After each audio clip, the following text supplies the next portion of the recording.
Good morning, everyone. I'm Annie Tindley and a colleague on the Historic Houses project, and it's my absolute honour and delight to be able to introduce our next keynote speaker, Professor Chandrika Kaul from the University of St Andrews.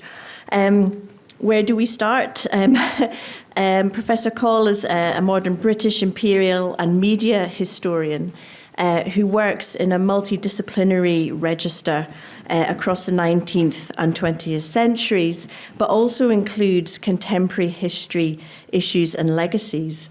Her areas of interest and publication cover a truly remarkable breadth of topics and questions, including modern communications, British media and politics, including the popular press, and actually that was my own introduction to your work through your 2018 book, Reporting the Raj. But she also works on the BBC, on imperial propaganda, and much broader than that, but not only in the English language, also on Portuguese media and empire as well. So I don't want to spend too long introducing her and taking up the time, but it is my privilege to introduce her keynote today, entitled A Brave New World, Empire, Media and Cultures of Benevolence. So, Professor Kaul. It's such a delight to be here. It seems I've got the Scottish weather down with me. It was chucking down buckets yesterday in Scotland. I just want to say that I'm afraid I am going to take up the 40 minutes allotted to me. And if there are questions, I'll be delighted to take them in the break or during the day, and obviously by emails as well. This conference and the research into the two stately homes as part of the overall project is both exciting and timely. I believe these houses encapsulate a historic authenticity as well as reflect an ongoing engagement with change over time.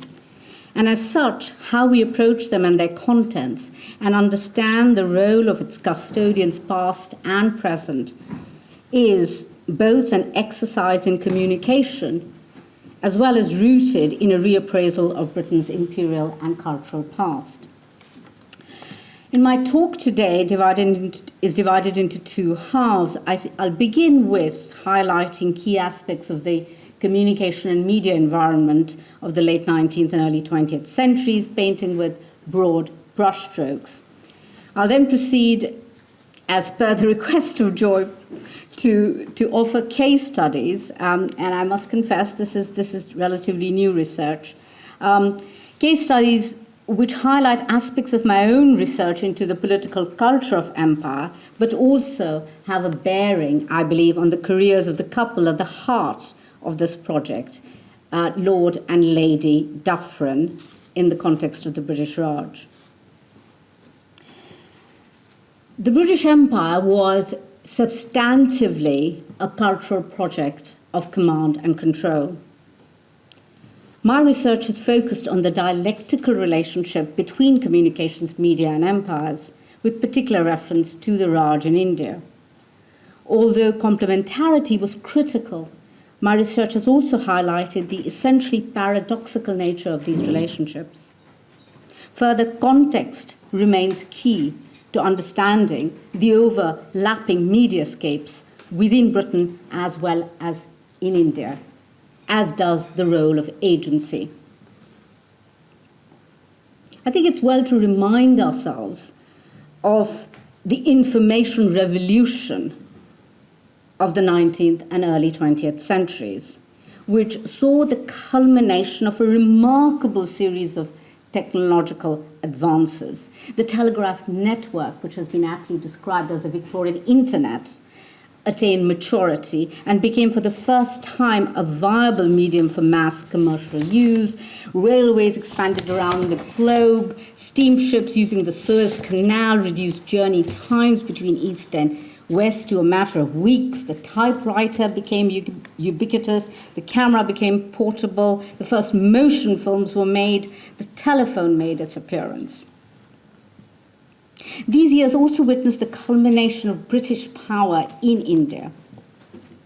London became both the imperial as well as the communication capital of the world. And this was no coincidence. Communication was central to the British imperial experience, providing the essential infrastructure of imperial expansion and trade. Aligned to which it was, to use an Inesian phrase, the dominant spaced, biased modes of communication like the press and the telegraph that created the possibility of a hegemonic informational empire bound to the metropolitan centre. Britain owned over 80% of all cable communications in the world at the end of the 19th century, and by 1911 an all-red telegraphic route had linked all parts of the empire.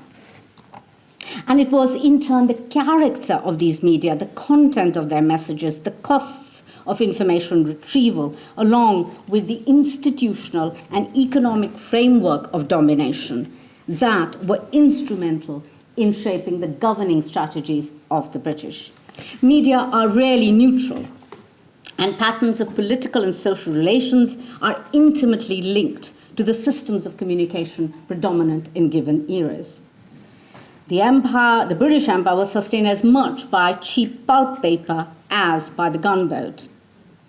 The centrality of communication media to culture, politics, and social structure implied that the principal axis of change of the rise and fall of empires would be alterations in the methods of communication, the motivation being the search for power. Developments in communications technique occur within institutional contexts, which sustain inequalities in access to power. One of the characteristics of elite groups is their privileged access to knowledge and the power that it brings. And such elite groups are constantly seeking to deploy new and more effective ways of communication. As communication improved, so did the ability of the centre, if you like, of London to monitor and direct events on the imperial periphery. The bureaucracy of the British Empire was bound together by a network of political, military, and commercial intelligence, what Lloyd George called the steel frame of empire. As early as the Great Rebellion in 1858, it was said that the telegraph saved British rule in India. And by the end of the century, Westminster's ability to intervene in the governance of India was transformed. The British press was the most important institutional component of the communication environment. And after 1850, we see it grow into a national, fully commercialized industry with greater numbers of papers and bigger circulations. Assertive proprietors used the press as a platform for political intervention, and the press did not merely consolidate its position as the fourth estate, but, and this is important, its potential to sway the opinions of the new mass electorate appeared to threaten the authority of parliamentary government itself. As political journalism expanded, party commitment remained, but freedom from party control was increasingly taken for granted. The process of imperial expansion in India was welcomed by a largely sympathetic press. Editors of the quality press were journalists for empire who, by their ongoing commentary, helped to make empire one of the commanding subjects of the time. The mass popular press exploited this imperial theme as well, finding imperial drama an effective way to sell their products. Their readers were reminded that empire was kith and kin. Newspapers were also key Raj institutions. The modern form of the newspaper was introduced into India by the British, and the century following the appearance of the first newspaper, Hickey's Gazette, in 1780, witnessed a phenomenal growth in circulation and number of English language, or the so-called Anglo-Indian press. By 1905, we have over 1,300 papers selling around 2 million copies. These papers united a geographically dispersed Anglo-Indian community from Lahore to Madras. And in fact, it was on two of these papers, the Pioneer and the Civil and Military Gazette, that the young Rudyard Kipling first honed his writing skills. There was also a rapid development of newspapers in Indian languages, or vernacular newspapers. Occasionally, these were bilingual or even trilingual.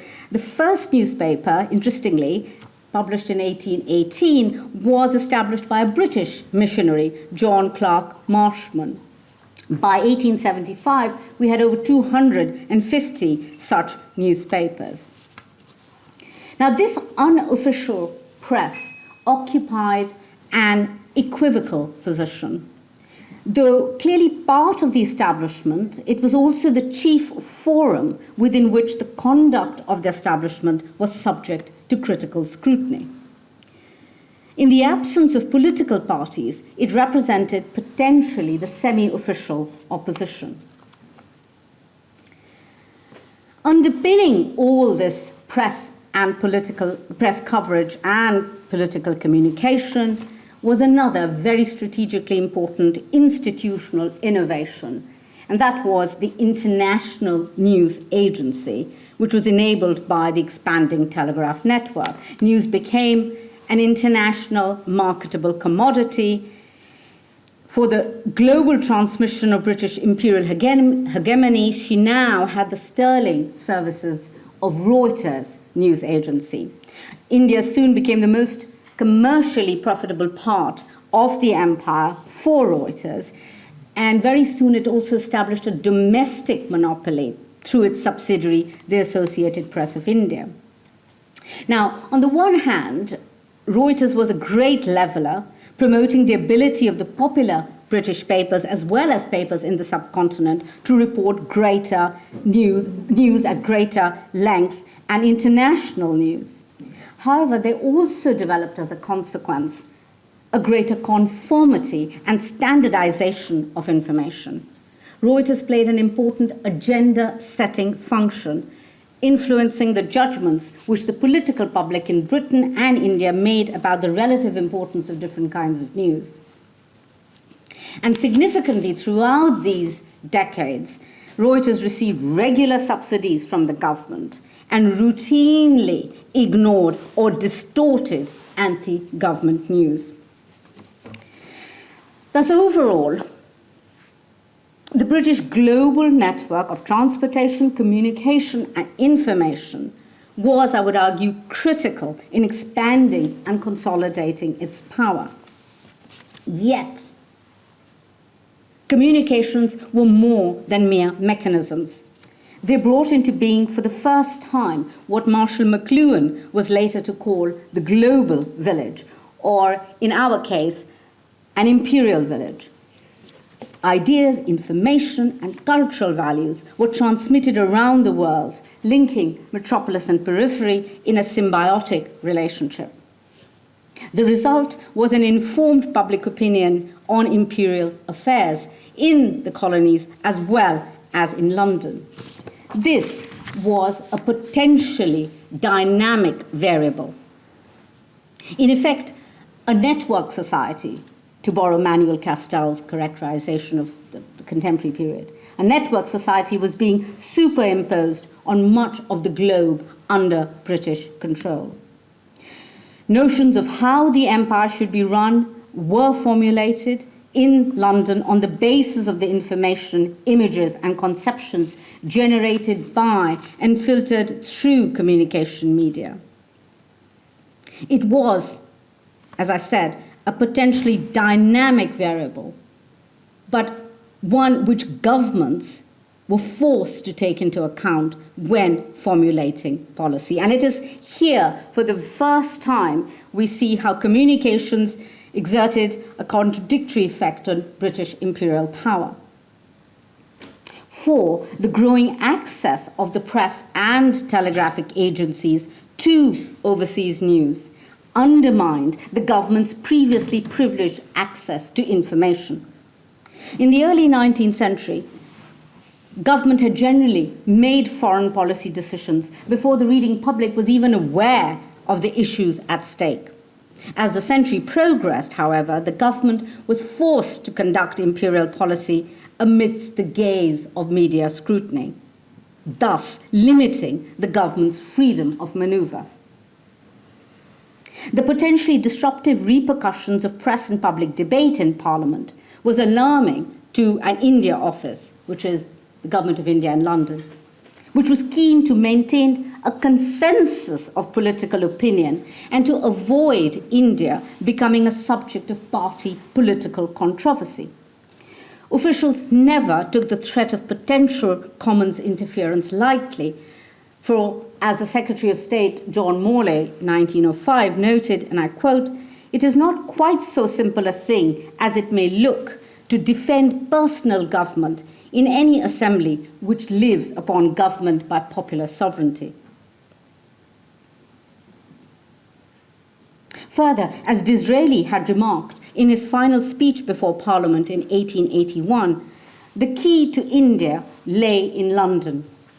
The attitudes of British politicians, editors, and public opinion all circumscribed the options potentially open to administrators in India.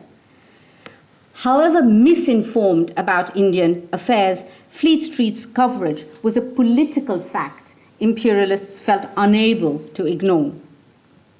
The Raj was also increasingly sensitive to the impact of newspaper reporting within India, including by the expanding Indian press. At the level of journalism, an arena of shared debate began to emerge, with the result that stories transcended national boundaries, assuming a new meaning and importance as they did so. I'd like to lead into the first of the two thematic studies that I promised at the start now, and try and link them in to the difference. I promise you I'm getting there. I've titled this sort of broadly, Print and Cultural Imperialism, or perhaps the limits of cultural imperialism. Among the key components of cultural imperialism was the dissemination of ideas, doctrines, and ideologies via education and the printing press. Newspapers, books, religious tracts, pamphlets, and ephemera of all kinds in English were produced in Britain for export to the empire, being increasingly joined by the products of printing presses established by commercial companies and missionary societies in the colonies. Such entities were in the vanguard of a process of secular and religious proselytization.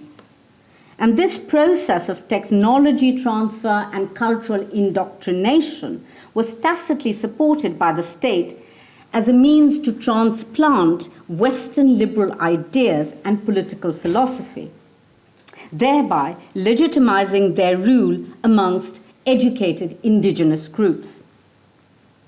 Political thinkers and administrators in Britain had hoped that intra-imperial communications would encourage the development of peripheral versions of the liberal metropolitan culture. A key moment in this process was Thomas Babington Macaulay's advocacy in the 1830s of English language instruction in the Indian educational system. And it was recognized that in the creation of a liberal political culture, a responsible, informed press would play a central part. But as I have alluded to earlier, over the course of the 19th century, events followed a very different course. Far from facilitating the liberal project, communication systems undermined it, and with it, British rule itself. Though the British had introduced the modern form of newspapers in India, the relationship between journalists and officials was always uneasy and often hostile. The battle for the liberty of the press was not, as you might imagine or expect, fought by Indians in defense of their own freedom. Initially, at least, it was rather a struggle between non-official Englishmen and the East India Company. Even when the government took over from the company in 1858, officials had to tread carefully when dealing with the press because, unlike Indian newspapers, Anglo-Indian papers in particular could not be controlled by force. While government could try and manipulate the press, positive press coverage couldn't obscure the essentially authoritarian nature of imperial rule. Cooperation between the Anglo-Indian as well as the London press and government could never be taken for granted. These papers functioned, I would argue, as a free press in the heart of an imperial system of coercion. And though on the whole they respected the official positions, sometimes government had to resort to the ultimate sanction and even deport British journalists and editors from India. Admittedly, it only happened twice, but still. Thus, both the British press and the Anglo-Indian papers were supporters of empire, but not controlled by it. And these were joined by a vocal and vociferous Indian language press. And therefore, as I have tried to, in my research, show, the government's proactive and ever watchful management of communication media reflected their belief in its potential power, as well as a fear that it represented a double-edged sword. Over time, the increasing liberties afforded the Indian press were alarming to conservative imperialists with their mantra of efficiency and good government.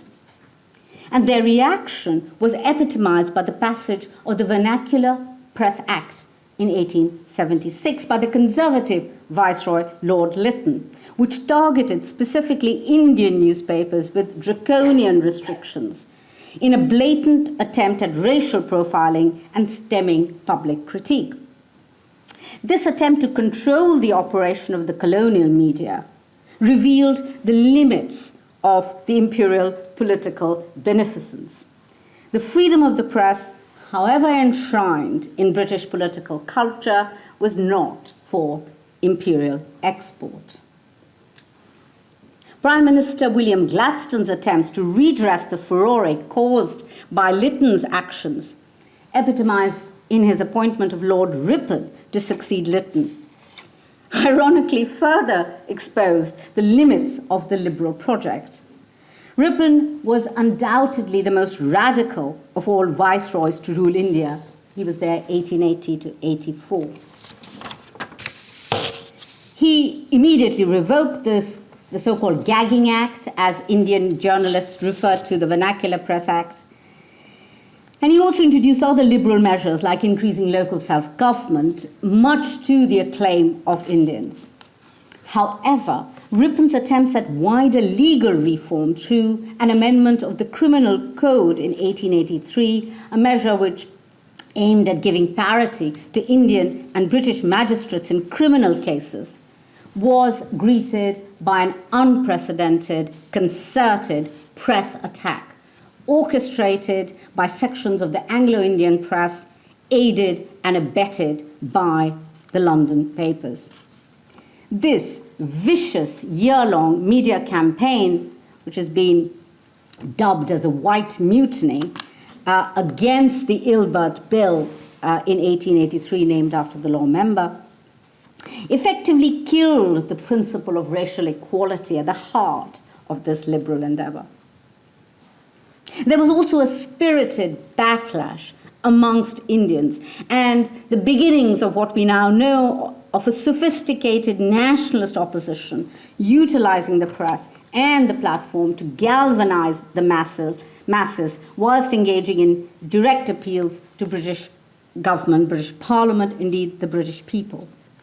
The All India nationalist movement, epitomized by the foundation of the Congress, the Indian National Congress, a few years later in 1885, would have been impossible without all India communications and transport and the use of English as the common language of debate.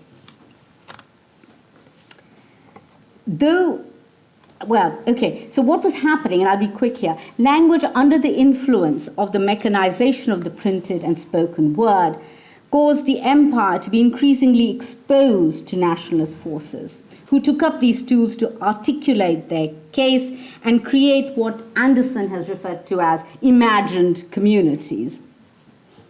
For on the basis of improved communications, drawing India together, increasing the flow of information between regions, and providing in English a common means of dialogue, there grew up, particularly amongst the educated middle class, an imagined national community. Empire now became a contested terrain, and one of the key theatres in which this context took place was the print media. Now, though this scenario had yet to fully materialize by the time the Dufferins were parachuted into India following the resignation of Ripon in 1884. However, the White Mutiny had rattled Whitehall and Westminster. And I believe the choice of Dufferin was significant. He was in a different mold from the serious and elderly Ripon, a conservative and a diplomat who could be relied on to diffuse political tensions and calm the public atmosphere. Indeed, I would go so far as to argue that in the context of public relations and media management in 1880s India, Dufferin was, in many respects, an inspired choice. Further, he also paid due attention to the careful curation of his viceregal image, and by implication, the reputation of the Raj. Critics depict him as an inoffensive, aristocratic proconsul, least likely to ruffle feathers, and in fact, unlikely to do much. Well, this does have an element of truth, yet I think Dufferin was the consummate diplomat and judged the public mood well. He was, in other words, well suited to the needs of the Raj at this juncture. So, for instance, he was keen to be depicted as a man who encouraged reasonable public debate, provided it was carried out in an orderly manner through the opposition, framed in the way that the Congress did. You know, this is why he publicly supported the foundation of the Congress. I think, to summarize a complicated picture, he was adopting the so-called safety valve approach. Of course, in this, he was assisted by the fact that in its initial years, the Congress was indeed a mendicant organization, modeling itself more as a debating chamber of His Majesty's opposition and revealing in its demands an upper-class, educated outlook rather than speaking for the masses. In reality, Dufferin, I believe, disdained the Congress and described their deliberations as, quote, very childish. And as Annie Tindley has emphasized, he was an imperialist by instinct and upbringing. He successfully distanced himself from broader demands for reform articulated largely by the press. In his final address before leaving India, he characterized the Congress in pejorative terms as a microscopic minority and dismissed their capacity to deliver good government, which, he also at the same time, there was a Dufferin report published, which was sort of his answer, if you like, to the Congress, which was all about trying to help the poor masses in Bengal. Even earlier, as biographer Andrew Gailey has noted, during his time in Canada, Dufferin, and I quote, recognized the importance of the media to publicize his message across a land of isolated homesteads, unquote. So in Canada, he always ensured he was accompanied on major tours by a team of journalists, and invariably, Gailey claims, gave good copy. I would argue his tenure in India witnessed a similar concern with securing a good press for himself and the empire. His visit to Burma, for instance, following the annexation of Burma, was covered lavishly by special correspondence, which had all been arranged meticulously in advance. One of the oft reproduced photographs of Dufferin, which I'm pretty sure anyone who's been looking at Dufferin would have seen, shows him seated and dressed in full official regalia, surrounded by his inner circle. And this includes two men who I believe epitomized the imperial press nexus. Standing behind him is his trusted private secretary, Donald Mackenzie Wallace, who had been arguably the most important, well-known, and indeed famous foreign correspondent of the London Times. And the London Times was the most important newspaper in Britain to cover India. Also in the group is Edward Buck, or Bucky to friends, who was the general manager of Reuters operations in India. And as I have mentioned already, Reuters was given privileged access to government communiques, regular subsidies from the Viceroy's office, and essentially cover Dufferin in glory, or at least try to. Bucky was a regular fixture in the viceregal social circuit as well, including in Simla, the favoured summer capital of the Raj. Indeed, Simla provides another insight into Dufferin's approach. Prestige mattered.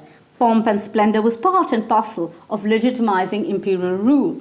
Hence, Dufferin's insistence on building at much expense a new viceregal lodge or mansion in the hills where the ruling caste would be seen and written about in the press.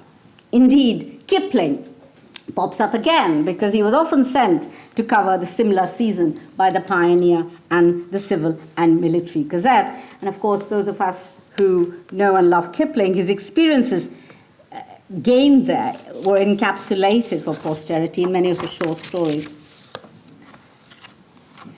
A similar commitment was apparent during the Golden Jubilee celebrations of Queen Victoria in 1887, which were overseen by Dufferin. However, being the pragmatist and the consummate diplomat, Dufferin wanted politics to be kept right out of the Jubilee, ensuring that the Congress was excluded from all celebrations. And all addresses to the Queen in Windsor were carefully vetted, a close eye being kept on press coverage. Every single detail, biographers have noted, of the Jubilee celebrations across India had been agreed in advance, and the government left little to chance. This leads me to my final, you'll be pleased to hear, thematic study. I think it sort of neatly leads into that, into what I believe was another significant dimension of imperial culture, and succinctly encapsulated by David Cannadine as ornamentalism.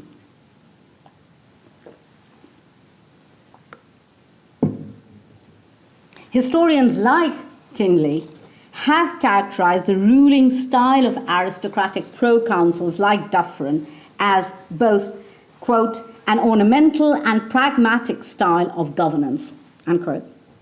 Indeed, he and his wife, Lady Harriet Dufferin, were following in the footsteps of none other than Queen Victoria herself. This approach was to reach its apogee under that most aristocratic of viceroys, Lord Curzon, at the turn of the century. So what are we talking about when we talk about ornamentalism? It's a big picture. I'll narrow this down.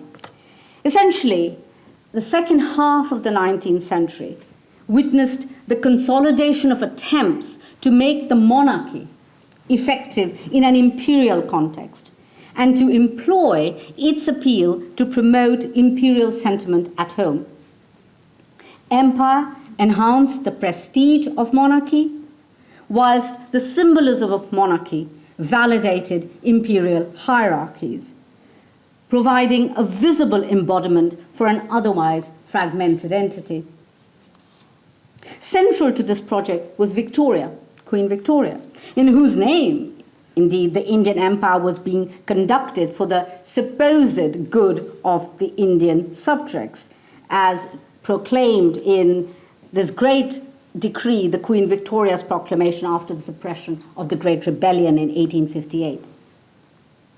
Prime Minister Benjamin Disraeli and Viceroy Lytton's combined efforts to stage manage 20 years later the Great Delhi Durbar in January 1877 was another significant milestone in this process. and revealed the crucial importance of media and communication technologies broadly defined to the success of ornamentalism.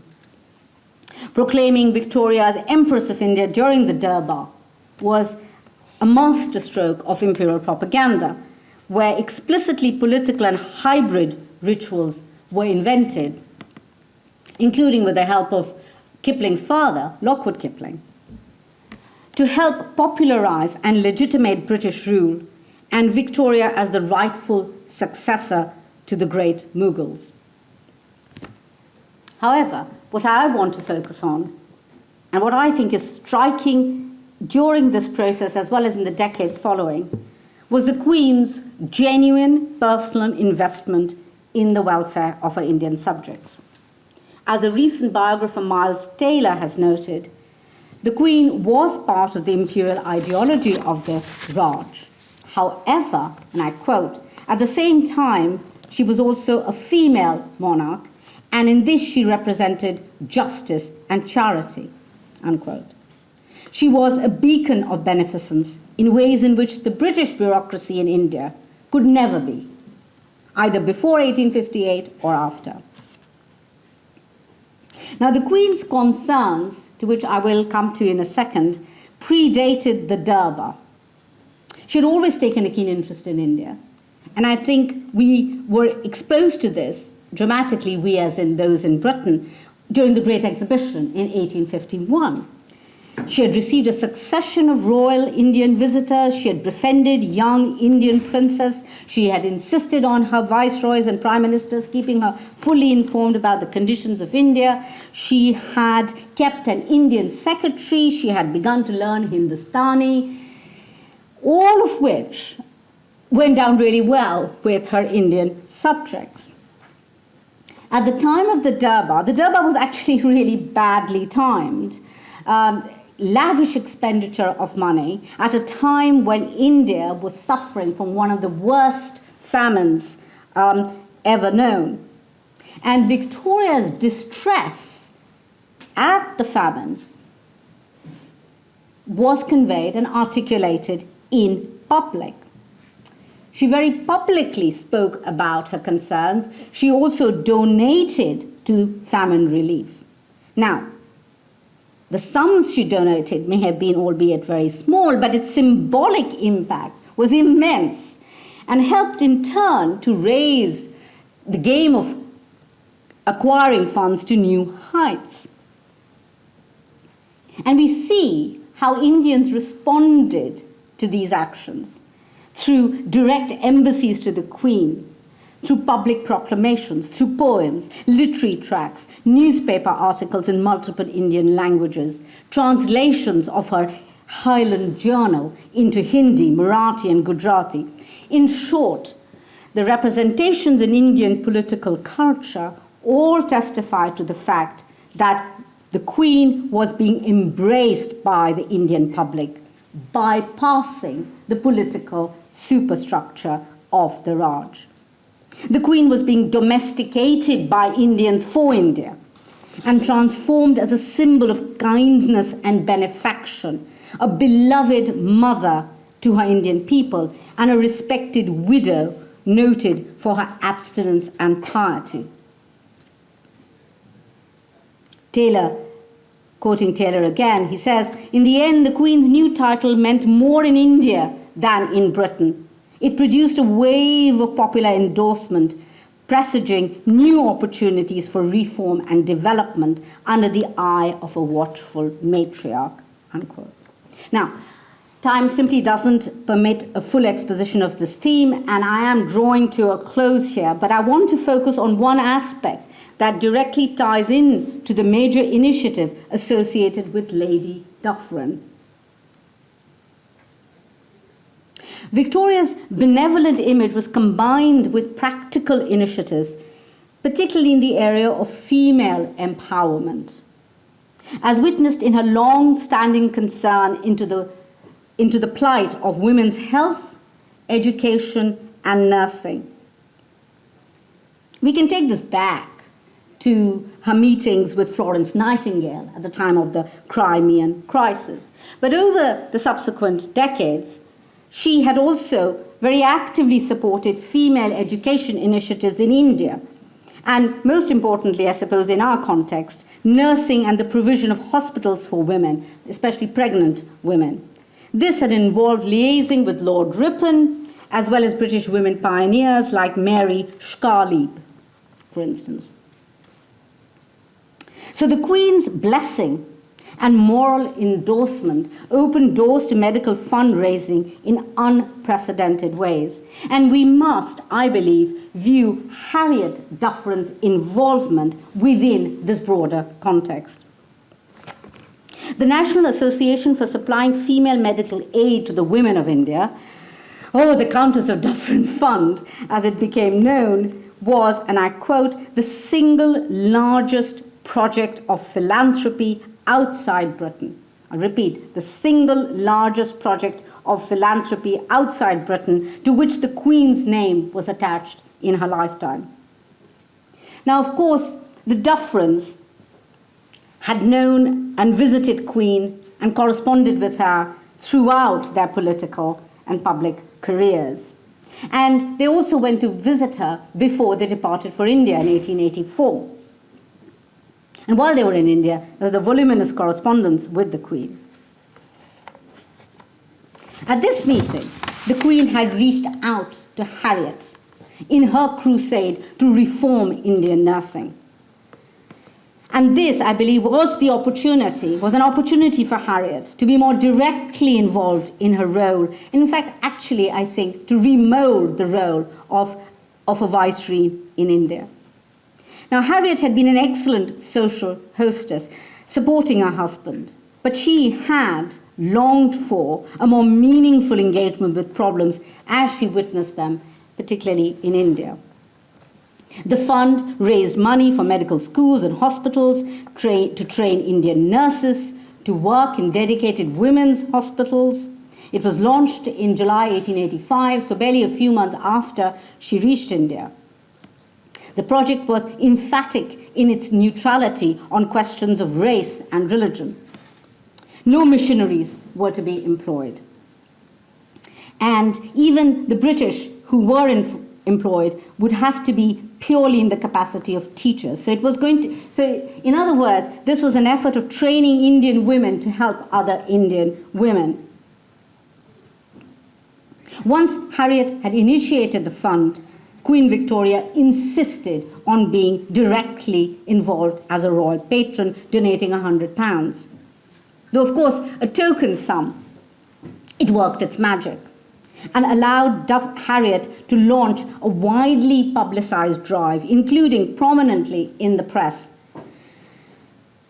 And the same thing happened again at the time of Victoria's Golden Jubilee celebrations, all to very good effect. So, for instance, in that 1 year of the Golden Jubilee, donations leapt up from about £650, which was a lot of money in that time, to £3,500 within 12 months. On her return to London, in 1888, Harriet set up a UK branch with the Princess of Wales as a royal patron. So this royal touch is important because this royal touch combined, if you like, with the Viceroy's drive and enthusiasm had, I would suggest, resulted in a worthy achievement. By 1896 in India, and of course it had been supported by successive Viceroys, but by 1896 you had over 70 hospitals established and over 3 million women had been treated. Now, I know there's been criticism over time of the fund. So, for example, it has been criticized as an example of, and I quote, Victorian bourgeois do-gooding, unquote, particularly like that one. However, other historians are surely right, and I sort of tend to side with them, to insist that the project was a success, and I believe not least because of the Queen's patronage, as well as, and this is the bit that I think needs to be emphasized, as well as Lady Dufferin's commitment and drive. Bringing the story right to the present, if the career of the last chatelaine of Clandeboye, Lady Lindy Dufferin, is anything to go by, I believe such commitment would appear to run in the family and has withstood the test of time. But I haven't visited Clantybourne myself, but I can rely on a biographer, Andrew Gailey, who concluded a decade ago, quote, "For while the house remains a remarkable icon of the British Empire, it also reflects the reconfiguration of imperial values in the modern era," unquote. And finally, what about Lord Dufferin?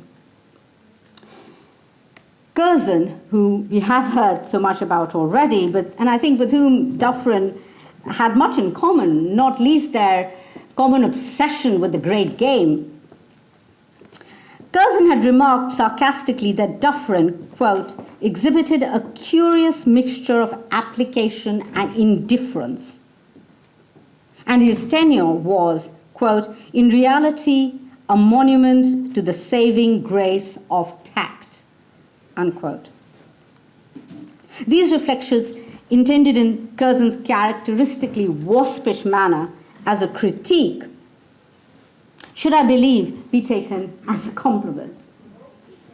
In the contemporary global context of social media, I think Dufferin would have fitted right in. Thank you.